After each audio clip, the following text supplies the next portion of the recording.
Sekarang kestabilan tumpukan dari fragmentasi. Penyebab kestabilan tumpukan fragmentasi antara lain seperti ini ya. Kalau tidak stabil itu kan biasanya ada rongga-rongga di bawah permukaan. Kan bisa saja toh itu hasil peledakan ya, tertumpuk.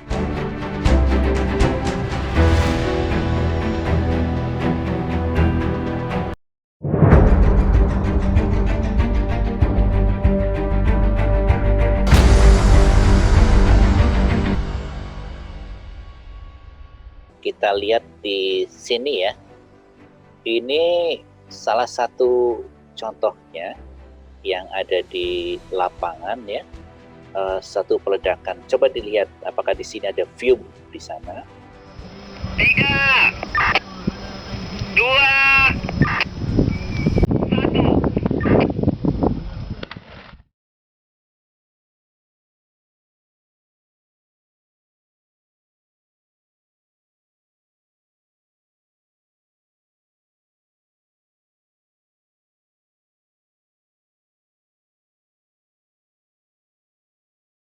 Oke, kalau lihat sedikit dari film ini tadi kelihatannya ada asap yang kuning ya, cukup tebal mengarah ke oranye coklat ya.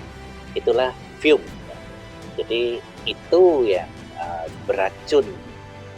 Jadi kalau itu terisap itu berbahaya untuk manusia. Kalau dalam jumlah yang besar bisa mengakibatkan kematian. Nah, kita lihat kan di sini ya, setelah peledakan itu pasti ada asap ya yang tertinggal di sana. Nah, untuk supaya aman, kalau kita mau masuk ke lokasi tadi, berarti kita harus menunggu sampai asapnya itu hilang. Berapa lamanya itu tergantung SOP masing-masing. Ada yang SOP-nya rata-rata 15 menit ya. 15 menit itu, tetapi kalau kondisinya angin nggak ada, bisa saja setelah 15 menit itu masih ada asap-asapnya di sana ya. Nah, itu jangan sampai masuk langsung ke sana ya. Tunggu sampai betul-betul asapnya hilang baru kita masuk ke sana ya. Ya kadangkala orang kan menggampangkan ya, tapi kita bicara sesuatu yang standar di sini. Nah, di sini nanti Anda semua ya, adik-adik mahasiswa semua ini kan pastilah nanti akhirnya jadi pengawas ya. Pengawas, level pengawas itu kan berarti yang mengambil keputusan ya. Jadi hal-hal yang seperti inilah yang nantinya harus diperhatikan.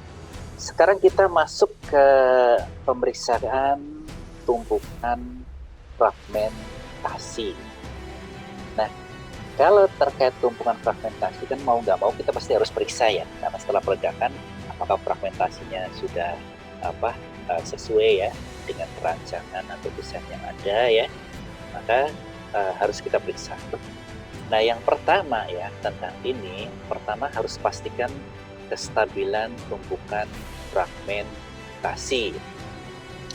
Artinya apa? Kalau stabil ini kan berarti kalau kita injak ya, itu kita tidak akan terperosok. Salah satunya adalah indikatornya adalah demikian.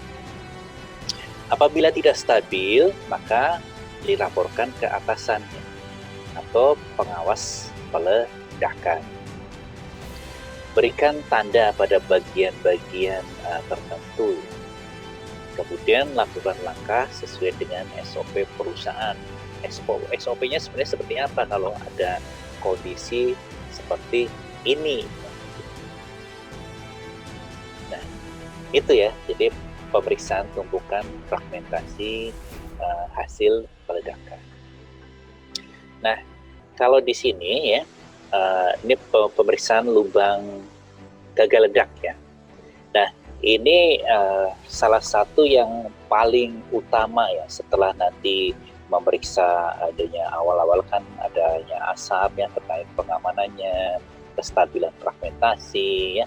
Yang ketiga ini boleh dibilang ini yang paling penting ya, pemeriksaan adanya lubang yang gagal ledak. Kenapa harus diperiksa ya kalau ada lubang yang gagal ledak ya? selain hasilnya tidak bagus ya, mungkin akan menghasilkan boulder ya. Ya, di sana juga mungkin ada bahan peledak yang tertinggal ya. Bahan yang peledak yang tertinggal ini kan sangat berbahaya kalau tidak kita ambil ya, atau tidak kita musnahkan. Itu sangat berbahaya. Nah, pertama, setelah peledakan selesai, kemudian gas hasil peledakan berkurang ya, lakukan pemeriksaan ke seluruh area yang diledakkan. Pertama, periksa fragmentasi hasil peledakan. Fragmentasinya seperti apa gitu kan? Apakah kelihatan bahwa di sana batuan yang diharapkan meledak tadi kelihatan hancur?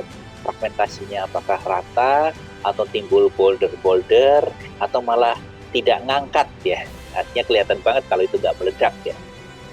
Kemudian yang ketiga, periksa adanya sumbu ledak, sumbu nonel ataupun sumbu listrik yang terlihat.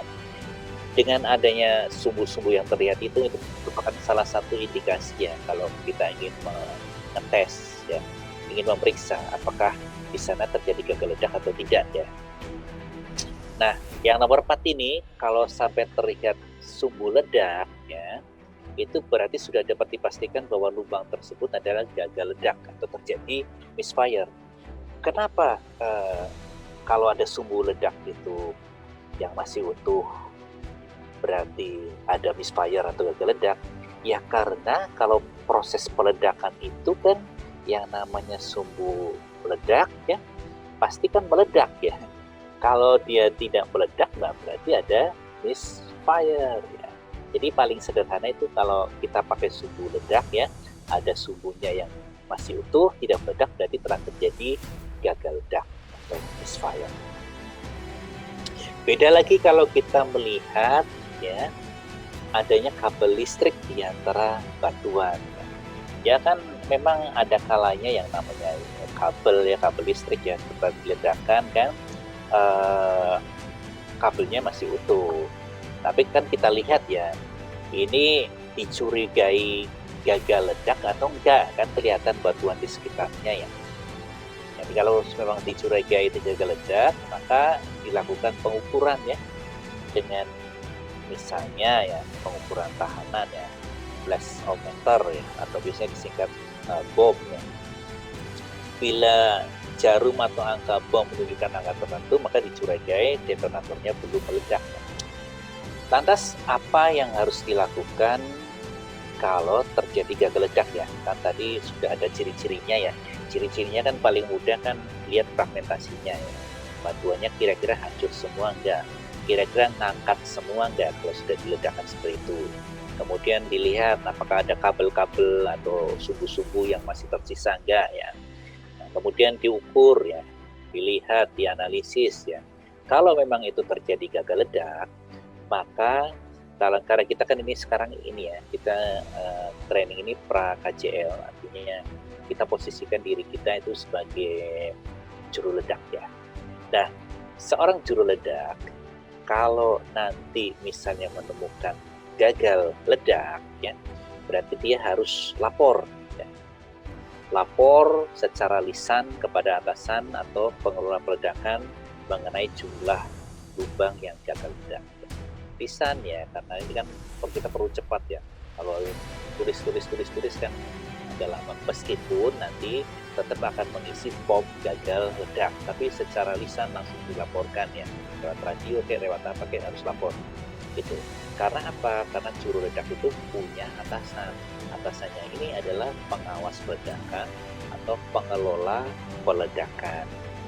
Nah, setelah dilaporkan ya berapa jumlahnya, itu bagaimana ya posisinya, nah langsung dipasang kembali pita pengaman ya dengan warna mencolok ya. Jadi dia dipasang pita supaya tidak ada orang yang masuk ke sana ya. Ini pengamanannya ya, harus dipasang pita pengaman dengan warna mencolok ya. Bisa juga ada yang memasang dengan bendera-bendera juga. Pokoknya dibatasi dan daerah tersebut ya, jangan sampai ada orang masuk di sekeliling area yang akan dan kemungkinan akan dilakukan peledakan ulang. Bisa jadi nanti caranya adalah dilakukan peledakan ulang. Nah, Kemudian disiapkan alternatif penanggulangan gagal ledak. Penanggulangan gagal ledak ini ada banyak macam-macamnya ya. Bisa saja dia diambil, bisa saja dia diledakkan kembali, bisa saja dia dimusnahkan. Itu ada macam-macam. Dan nanti mengisi formulir gagal ledak yang telah disiapkan. Ada formulirnya yang disiapkan kalau ada gagal ledak. Dan nantinya melaporkan langsung secara tertulis jumlah lubang ledak dan jenis bahan peledak pada pengelola peledakan serta alternatif bagaimana melakukan penanggulangannya. Jadi meskipun nanti yang memutuskan adalah pengelola peledakan, ya, pengawas peledakan, tetapi seorang juru ledak tetap harus punya kemampuan untuk menganalisis kalau kondisi seperti ini seharusnya penanggulangannya seperti apa. Nah, itu yang harus diingat-ingat ya kalau untuk gagal ledak. Oke. Sekarang ke pemeriksaan kualitas fragmentasi hasil peledakan. Berarti hasil peledakannya kan yang harus diperiksa ya. Nah, ini ukuran setiap bongkah dari batuan hasil peledakan. Ya kalau kita lihat di sini ya, kalau ukuran-ukuran segini itu masih bisa lah ya kalau dimuat ke dalam ekskavator ya, masih bisa dimuat ke dalam alat muat ya, alat galinya, paketnya masih muat ya, berarti masih oke lah ya. Apalagi bisa masuk ke dalam crusher ya. Dan proses selanjutnya biasanya seperti itu ya, diangkut ya, kemudian masuk ke dalam crusher. Nah, bicara ukuran, nah ini ya, kalau kita ingin mengontrol fragmentasi hasil peledakan ya, berarti apa yang harus dilihat ya? Berarti tercukupinya jumlah energi ya. Jumlah energi ini kaitannya dengan jumlah bahan peledaknya ya. Kenapa kemarin-kemarin disuruh menghitung Puder faktor ya? Puder faktor itu kan nilai keekonomisan ya. Berarti dengan jumlah bahan peledak sekian bisa menghancurkan bongkahan batu sekian dalam Puder faktor ya. Nah, ini penting karena terkait dengan jumlah energi yang cukup ya. Nah, dipadukan pula dengan konfigurasi geometri pola peledakan yang tepat. Geometri peledakan ya, masih ingat ya apa itu geometri peledakan ya? Kalau geometri peledakan kan, nah ini kalau Anda kursus juru ledak ya, kalau nggak bisa menggambarkan geometri peledakan berarti alamat Anda nggak lulus, adik-adik ini ya. Dan pola peledakan yang tepat berarti apa? Berarti terkait dengan penggunaan delay. Nah, ini saling terkait ya. Nah, ini yang akhirnya bisa mengontrol fragmentasi hasil peledakan. Nah, bicara tentang ini, berarti kan ini terkait desainnya. Nah, setiap lokasi itu pasti desainnya bisa jadi berbeda ya, karena kondisinya pasti berbeda ya. Maka dari itu, kalau yang sudah melakukan suatu kajian ya, nanti akan ketemu bahwa di tempat saya ini segini loh ya. Jadi dengan desain seperti ini hasilnya akan seperti ini, di lokasi sebelah sana dengan desain seperti ini hasilnya akan seperti ini. Sekarang kestabilan tumpukan dari fragmentasi.